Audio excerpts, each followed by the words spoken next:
अक्टूबर 13, 1972 एक इनएक्सपीरियंस्ड को pilot lieutenant colonel दांते लांगुरारा कंट्रोल्स पे थे। वो एक चार्टर्ड प्लेन उड़ा रहे थे।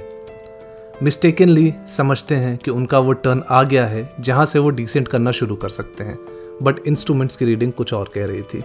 वो अभी भी 60 to 70 किलोमीटर अवे थे। वो डिसेंट करना शुरू करते हैं। इसी बीच उनका प्लेन चट्टानों से टकराता है। दोनों विंग्स शेयर्ड ऑफ हो जाते हैं। टेल सेक्शन भी बुरी तरह डैमेज हो जाता है और रिमेनिंग पोर्शन जो विमान का होता है वो ग्लेशियर पे वहाँ पहाड़ों पे पड़े गिरता है, जो कि 350 किलोमीटर पर आवर की स्पीड से डिसेंट करता है। लगभग 700 मीटर ट्रैवल करने के बाद एक फाइनल क्रैश होता है और अब उनका विमान आइस और स्नो के बीच में पड़ा था। इस विमान में 45 पैसेंजर्स थे, जिसमें से मोस्टली एक रग्बी टीम के प्लेयर्स थे, उनके फैमिली, सपोर्टर्स और फ्रेंड। क्रैश के कारण इमीडिएटली 9 पैसेंजर की डेथ हो जाती है और कुछ समय बाद कुछ और पैसेंजर की डेथ होती है। अब एक क्रैश्ड विमान लगभग 11,500 फीट की ऊंचाई पर एंडीज के पहाड़ों पर पड़ा था। अक्टूबर 12, 1972 अमेरिका के यूरुग्वे से चिली की राजधानी सैंटियागो एक चार्टर्ड प्लेन निकलता है।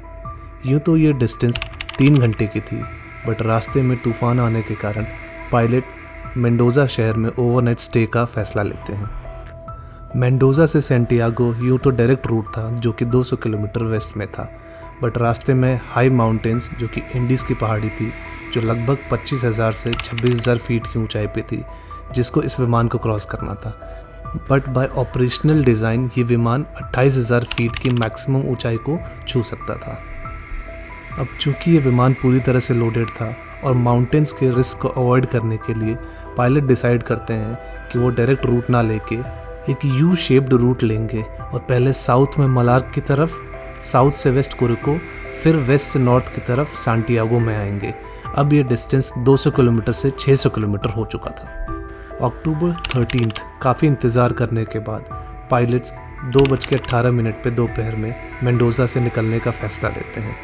लांगुरारा जो कि को पायलट थे, मलार्क एयरपोर्ट को अपने पोजीशन बताते हैं और इन्फॉर्म करते हैं कि वो 3:21 पे मलार्क एयरपोर्ट क्रॉस करेंगे, जिसके बाद वेस्ट में कुरिको और देन नॉर्थ में सैंटियागो की तरफ डिसेंट करना प्रोसीड करेंगे। मेन पायलट फैराडेस जो कि पहले भी इस रूट पे 29 टाइम्स फ्लाई कर चुके थे, इस बार अपने को पायलट लांगुरारा को ट्रेन कर रहे थे। इसी बीच क्लाउड कवर आने के कारण पायलट्स अपने लोकेशन कंफर्म नहीं कर पाते हैं। प्लेन अभी भी 18,000 फीट की ऊंचाई पे उड़ रहा था। पायलट्स अपने लोकेशन कंफर्म ना होने के कारण सैंटियागो एयरपोर्ट को इन्फॉर्म करते हैं कि वो 3 मिनट में कुरिको पास क्रॉस करेंगे, जो कि अभी भी 11 मिनट्स की दूरी पे था, और परमिशन रिक्वेस्ट करते हैं सैंटियागो से कि उन्हें डिसेंट करने दिया जाए। बट अभी भी प्लेन 11,500 फीट की ऊंचाई पर एंडीज पर्वतों के ऊपर था। एयरक्राफ्ट डिसेंट करना शुरू करता है, तभी एक सीवियर टर्बुलेंस एयरक्राफ्ट हिट करती है। अंदर बैठे रग्बी प्लेयर्स इस बात का मजाक भी बनाते हैं जब तक कि उनको सामने एक बड़ी चट्टान नज़र नहीं आती। को पायलट मैक्सिमम थ्रस्ट लगाते हैं एल्टीट्यूड गेन करने के लिए, बट 3:34 पे प्लेन चट्टानों से टकराता है, एक नहीं 3 बार, और उसका टेल कोन डिटैच हो जाता है, जिसके कारण पिछली 2 रो की सीट प्लेन से डिटैच होकर बाहर चली जाती है। इमीडिएटली 3 पैसेंजर, नेविगेटर और एक स्टूवर्ड प्लेन के पिछले खुले हिस्से से बाहर गिर जाते हैं। अगले 200 मीटर तक प्लेन ऊपर नीचे करता है, तभी उसका विंग्स भी चट्टानों से टकराता है और टीयर ऑफ हो जाता है। इमीडिएटली 2 और पैसेंजर बाहर गिर जाते हैं। अब प्लेन 14,500 फीट की ऊंचाई पे था। प्लेन का बचा हुआ हिस्सा पहाड़ पे जमी ग्लेशियर पे गिरता है और 350 किलोमीटर पर आवर की स्पीड से लगभग 700 मीटर ट्रैवल करने के बाद एक फाइनल कोलिजन होता है। प्लेन का कॉकपिट अब डैमेज हो चुका था, दोनों पायलट भी क्रश्ड हो चुके थे और मेन पायलट फैराडेस की इमीडिएटली डेथ हो जाती है। Out of 45 people on board 33 remained alive जो ये क्रैश सर्वाइव कर पाते हैं, but majority of them were seriously and critically injured. इनमें से 2 पैसेंजर्स जो कि मेडिकल के स्टूडेंट्स थे, कैनिसा एंड गुस्तावो, वो इमीडिएटली एक्ट करते हैं और रिमेनिंग पैसेंजर्स को फर्स्ट एड प्रोवाइड करना शुरू करते हैं। एक और पैसेंजर पराडो जिनको स्कल फ्रैक्चर हो जाता है, वो 3 दिन के लिए कोमा में चले जाते हैं। चिली देश की air search and rescue team कुछ ही घंटों में नोटिफाई होती है और इमीडिएटली 4 रेस्क्यू प्लेन इनकी सर्च में निकल जाते हैं। शाम होते होते 6 बजे करीब उरुग्वेयन मीडिया को भी ये न्यूज़ मिलती है। सार्स ऑफिसर्स सारे रेडियो ट्रांसमिशन सुनने के बाद शाम तक इन कंक्लूड कर पाते हैं कि विमान किसी रिमोट लोकेशन इंडीज़ की पहाड़ी पे पड़ा था। Second day of rescue. 11 aircraft Argentina, Chile and Uruguay देश से सर्च के लिए निकलते हैं। वो अपनी सर्च की लोकेशन ज़ीरो डाउन करते हैं। इसी बीच सर्वाइवर्स भी पूरी कोशिश करते हैं कि किसी तरह उन पे कोई नज़र पड़े। वो विमान में रखे सारे मटेरियल्स को यूज़ करते हैं। लिपस्टिक से प्लेन पे SOS के सिंबल बनाने की कोशिश करते हैं। बचे हुए लगेज से वो क्रॉस बनाने की कोशिश करते हैं, बट क्रैश्ड विमान पूरी तरह से सफ़ेद होने के कारण रेस्क्यू टीम की नज़र में नहीं आता। हालांकि इसी बीच रेस्क्यू टीम सर्वाइवर्स के ऊपर से 3 बार उड़ के भी गई थी। काफ़ी एफर्ट और सर्च करने के बाद 8 दिन बाद 21 अक्टूबर को 142 घंटे 30 मिनट की सर्च के बाद इस सर्च ऑपरेशन को कंक्लूड और टर्मिनेट कर दिया जाता है with no hope. During the first night of survival 5 more people died, including लांगुरारा जो को पायलट थे। बचे हुए पैसेंजर्स किसी तरह सर्वाइव करने की कोशिश करते हैं। वो सीट्स को निकालते हैं, उसके अंदर का कुशन यूज़ करते हैं अपना शेल्टर बनाने के लिए, ताकि उनको किसी तरह से रात में गर्माहट मिल सके। दूसरा पैसेंजर प्लेन की मेटल शीट को as a solar collector use करता है। उस पर स्नो कलेक्ट करता है ताकि वो स्नो मेल्ट हो सके और उन्हें पीने का पानी मिल सके। पराडो जो कि 3 दिन बाद कोमा से जागते हैं, अपने 19 साल की बहन सुजैन को बचाने की कोशिश करते हैं जो सीवियरली इंजर्ड होती है, but he was fail to do so. अब बचते हैं 27 पैसेंजर जो कि सीवियरली कोल्ड टेम्परेचर -30 डिग्री में विदाउट मेडिकल सप्लाईज, गर्म कपड़े और फूड के बिना सर्वाइव करने की कोशिश करते हैं। इनके पास बचे थे तो सिर्फ 3 पेयर्स ऑफ सनग्लासेस। तभी एक पैसेंजर रॉय हार्ले को एक ट्रांजिस्टर रेडियो मिलता है प्लेन के डब्बरिज से। वो पूरी कोशिश करते हैं कि किसी तरह से कम्युनिकेशन स्टैब्लिश किया जाए, बट वन वे कम्युनिकेशन होने के कारण वो कम्युनिकेशन स्टैब्लिश नहीं कर पाते और उनको ये न्यूज़ मिलती है रेडियो के थ्रू कि rescue and search operation cancel कर दिया गया है 11th डे। सारे पैसेंजर्स बहुत ही डीमोटिवेटेड और डिप्रेस्ड हो जाते हैं। गुस्तावो तभी प्लेन से बाहर निकलते हैं और बोलते हैं, hey boys, we have a great news. सारे पैसेंजर्स उनको बहुत ही एस्टॉनिश्ड होकर देखते हैं। गुस्तावो फिर से ही रिपीट करते हैं कि boys, we have a great news, हमारे search and rescue operation cancel कर दिया गया है। इसका क्या मतलब हुआ कि अब हमें अपने रास्ता खुद ही बनाना है, हमें अपनी ज़िंदगी की तलाश खुद ही करनी है। सर्वाइवर्स के पास अब बहुत ही लिमिटेड स्टॉक बचा था खाने को। खाने के नाम पे उनके पास 8 chocolate bars, a tin of mussels, 3 small jars of jam, a tin of almonds, a few dates, dried plums and several bottles of wine.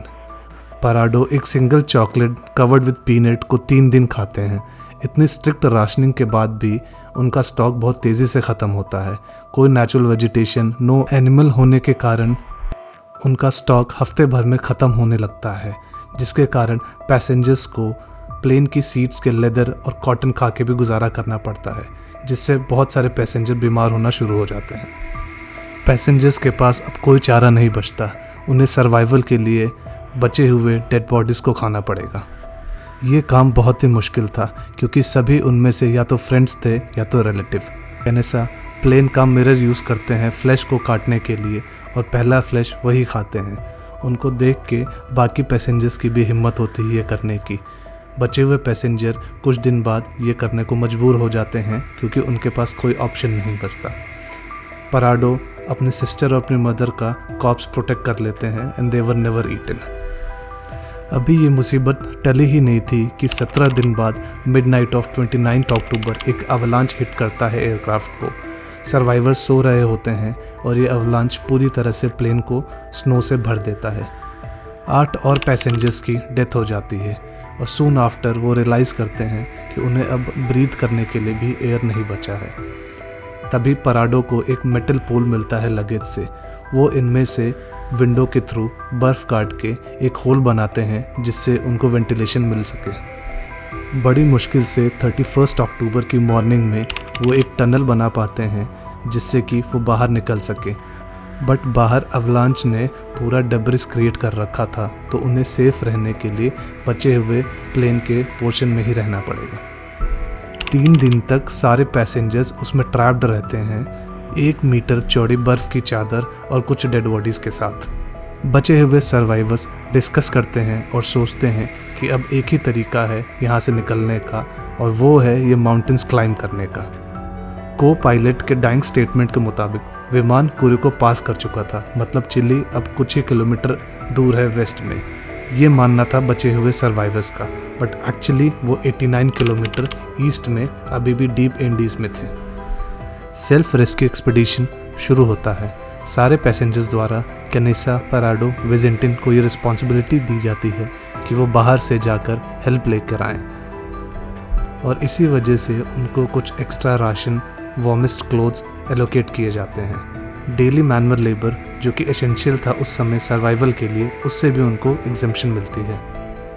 15 नवंबर तीनों वॉक करना ईस्ट डायरेक्शन में स्टार्ट करते हैं, पर चूँकि इनका अंदाज़ा गलत था, ये उल्टी दिशा में वॉक कर रहे थे। कई घंटों चलने के बाद लगभग 1.5 किलोमीटर बाद उनको अपने ही विमान का इंटैक्ट टेल सेक्शन दिखाई देता है, जिसमें उन्हें कुछ लगेज भी मिलता है, जिसमें कुछ चॉकलेट के बॉक्स, मीट पैटीज, रम, सिगरेट, कॉमिक बुक्स और कुछ दवाइयाँ भी मिलती हैं। उनको वहाँ एक 2-वे रेडियो कम्युनिकेशन सिस्टम भी मिलता है। अब चूँकि शाम हो चली थी तो ग्रुप डिसाइड करता है कि आज रात को वो वहीं कैंप करेगा। वो एक फायर जलाते हैं और रात भर कॉमिक बुक रीड करते हुए टाइम स्पेंड करते हैं। नेक्स्ट मॉर्निंग तीनों में काफ़ी देर डिस्कशन होता है और फिर ये डिसाइड होता है कि वो इस 2-वे रेडियो कम्युनिकेशन सिस्टम को अपने विमान के पास वापस ले जाकर उसकी बैटरी अटैच करके कम्युनिकेशन स्टैब्लिश करने की कोशिश करेंगे, जिसमें उनकी मदद रॉय हार्ले करेगा, जो कि एक इलेक्ट्रॉनिक एंथुजियास्ट था और थोड़ा बहुत रेडियो रिपेयर भी कर लेता था। बट वो ये नहीं जानते थे कि ये रेडियो कम्युनिकेशन सिस्टम एसी पे काम करता था, और जिस बैटरी में इनको कनेक्ट करना था वो डीसी वोल्ट सप्लाई देती थी, और इसी कारण इनका ये प्लान भी फेल होने वाला था। और काफ़ी दिनों तक ट्राई करने के बाद उन्होंने फाइनली गिव अप कर दिया। अब उनके पास एक ही रास्ता था यहाँ से निकलने का, जो कि ये पहाड़ी चढ़ना था। नवंबर 15 3 और पैसेंजर्स की डेथ हो जाती है। बचे हुए पैसेंजर्स को ये पता था कि वो भी मर जाएंगे अगर उनको कोई हेल्प नहीं मिला। तभी सर्वाइवर्स को ट्रांजिस्टर पे एक न्यूज़ मिलती है कि उरुग्वायन एयरफोर्स ने सर्च रिज्यूम कर लिया है। दिसंबर 12 पराडो, कैनेसा, विजेंटिन फाइनली माउंटेन्स क्लाइंब करना शुरू करते हैं वेस्ट डायरेक्शन में। अब उनकी डायरेक्शन ठीक थी, पर 11,500 फीट की ऊंचाई पर बिना किसी माउंटेनियरिंग गियर और हेल्प के बिना 3 इनएक्सपीरियंस्ड पर्सन का क्लाइंब करना बहुत ही टफ था। बट फिर भी वो लगभग 10 दिन लगातार ट्रैवल करते हैं, और इस दौरान वो 61 किलोमीटर के डिस्टेंस ट्रैवल कर लेते हैं। पायलट के डाइंग स्टेटमेंट के अकॉर्डिंग दे वर नियर कोरिको, सो ये बिलीव कर रहे थे कि वो इंडीज़ के कहीं वेस्ट में होंगे। इसका मतलब मदद भी आसपास ही होगी, और इसी कारण वो सिर्फ 3 दिन का मीट सप्लाई लेके आते हैं। काफ़ी दिनों ट्रैक करने के बाद उनको दूर कहीं ग्रीन वैलीज ऑफ चिली दिखाई देती है। वो तीनों बहुत तेज़ी से माउंटेन की हाईएस्ट पीक पे पहुंच जाते हैं, पर वहां पहुंचने के बाद उनको सिर्फ माउंटेन्स के अलावा कुछ नहीं दिखाई देता, क्योंकि असल में वो अभी भी कई किलोमीटर अवे थे ग्रीन वैलीज ऑफ चिली के। अब राशन भी ख़त्म होने को आया था, और तीनों को ये बात समझ आ गई थी कि ये ट्रैक अभी बहुत लंबा होने वाला है।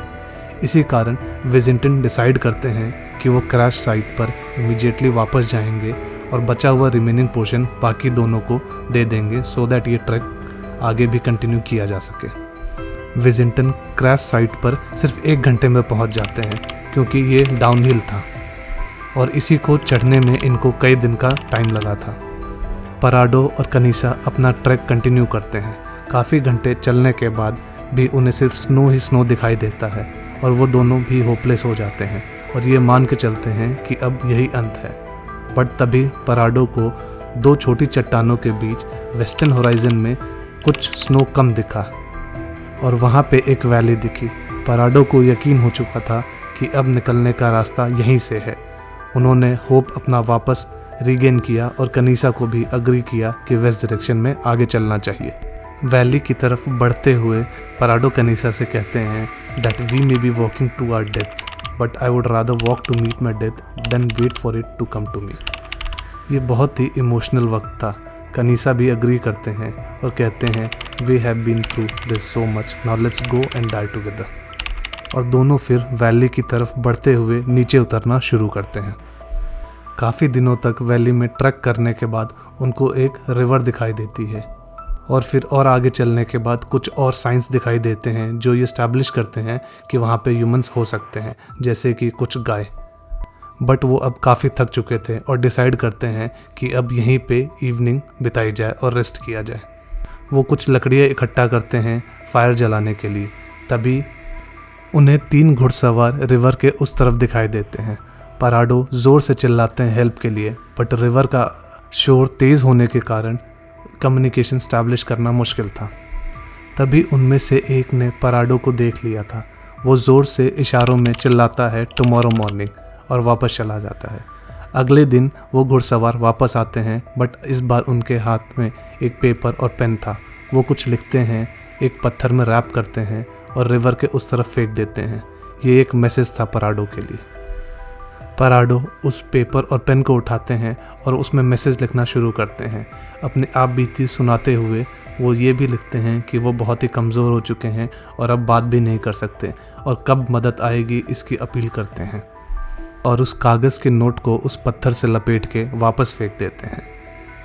हॉर्समैन को वो नोट मिल जाता है और वो इशारे में समझाते हैं कि वे उनकी बात समझ चुके हैं। पर तीनों हॉर्समैन को अभी भी ये भरोसा नहीं था कि इंडीज़ प्लेन क्रैश के अभी भी सर्वाइवर्स बचे हैं। वो हॉर्समैन ब्रेड का कुछ टुकड़े रिवर के उस तरफ फेंकते हैं और वेस्ट की तरफ वापस निकल जाते हैं मदद लाने के लिए। लगभग 10 घंटे चलने के बाद उन्हें कुछ और घुड़सवार दिखाई देते हैं। वो उन्हें लोकेशन बताते हुए पराडो और कनीसा की मदद के लिए भेजते हैं और फिर मैसेज लेके आगे निकल जाते हैं।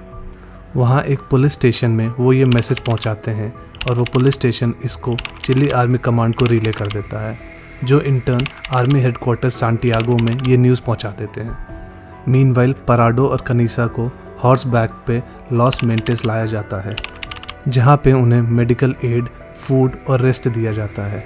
वो काफ़ी वीक हो चुके थे। पिछले 10 दिनों में लगभग 61 किलोमीटर चलने के कारण उनका वेट भी काफ़ी लूज़ हो चुका था। वो अब सिर्फ 44 केजीज़ के हो चुके थे। जब सर्वाइवर्स की 72 डेज़ सर्वाइविंग स्टोरीज बाहर जाती है, ये एक इंटरनेशनल न्यूज़ बन जाता है। चिलियन एयरफोर्स ने 3 बेल UH-1 हेलीकॉप्टर रेस्क्यू के लिए रवाना कर दिए थे। वो लॉस मेंटीज फ्लो करते हैं, जहाँ पे आर्मी इंटरव्यू लेती है पराडो और कनीसा का। सारी स्थिति समझने के बाद आर्मी रेस्क्यू के लिए आगे बढ़ जाती है, जिसमें पराडो भी वॉलंटियर करते हैं। पराडो अपने साथ पायलट्स फ्लाइट चार्ट लेते हैं और उन्हें गाइड करते हैं अपने क्रैश लोकेशन तक। एक हेलीकॉप्टर को पीछे ही छोड़ दिया जाता है रिजर्व के लिए। पायलट्स वो डिफ़िकल्ट टेरेन देखने के बाद काफ़ी शॉक्ड हो जाते हैं और सोचते हैं कि ये दोनों आदमियों ने इस टेरेन को क्रॉस कैसे किया और किया तो सर्वाइव कैसे कर पाए। 22 दिसंबर 1972 दोनों हेलीकॉप्टर अब क्रैश साइट पे पहुंच चुके थे।